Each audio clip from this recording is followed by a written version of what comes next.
ഞാനൊരു സ്വപ്നം കണ്ടു. അത് സ്വപ്നമാണോ ദർശനമാണോ എന്നൊക്കെ എനിക്ക് അറിഞ്ഞുകൂടെ. എന്തായാലും ഞാൻ കണ്ട കാര്യം ഞാൻ പറയാം. ആ സ്വപ്നത്തിൽ ഞാൻ മരിച്ച് ഈ ഭൂമിയിൽ നിന്ന് നിത്യതയിലെത്തി. അവിടെ ചെന്നപ്പോൾ, സ്വർഗത്തിൽ ചെന്നപ്പോൾ നീണ്ട ഒരു ക്യൂ കണ്ടു. ആ ക്യൂവിൽ ഞാനും കയറി നിന്നു. എനിക്ക് മനസ്സിലായി അവിടെ എല്ലാവർക്കും പ്രതിഫലം വീതിക്കുകയാണ്. അപ്പം ഞാനും ആ ക്യൂ ഇങ്ങനെ മെല്ലെ അതിൻ്റെ ദൈർഘ്യം കുറയുന്നതനുസരിച്ച് മുന്നോട്ട് പോയി. എനിക്ക് മനസ്സിലായി ഞാൻ ഏറെ വൈകാതെ എൻ്റെ ടേൺ ആകും. ഒടുവിൽ എൻ്റെ അവസരം വന്നു. ഞാൻ വളരെ ആവേശത്തോടെ 2 കൈകളും നീട്ടി എനിക്ക് നൽകുന്ന പ്രതിഫലം ഏറ്റുവാങ്ങാൻ വേണ്ടി മുന്നോട്ട് ചെയ്തപ്പോൾ ദൂതൻ എന്നോട് മറുപടി പറയുകയാണ്, നിനക്കൊന്നുമില്ല. നീ ചെയ്ത കാര്യങ്ങളൊക്കെ ഞങ്ങൾ തീയിലൂടെ കടത്തി വിട്ടപ്പോൾ എല്ലാം ചാരമായി പോയി. നിനക്കൊന്നും തരാനില്ല എന്ന് പറഞ്ഞു. ഞാൻ അവിടെ നിന്ന് അലറി വിളിച്ച് ആ കരച്ചിൽ ഇപ്പോഴും എൻ്റെ ഹൃദയത്തിലുണ്ട്.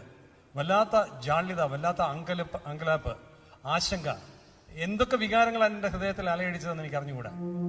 ആ സമയത്ത് ഞാൻ ഇറങ്ങി വന്ന് എഴുതിയ 4 വരികൾ: ഒരു നാളിൽ നിൻ സന്നിധിയിൽ വരുമേ അന്നടിയാൻ, ഒഴിഞ്ഞ കൈകളുമായി നിൽപ്പാൻ ഇടയായിത്തീരരുതേ.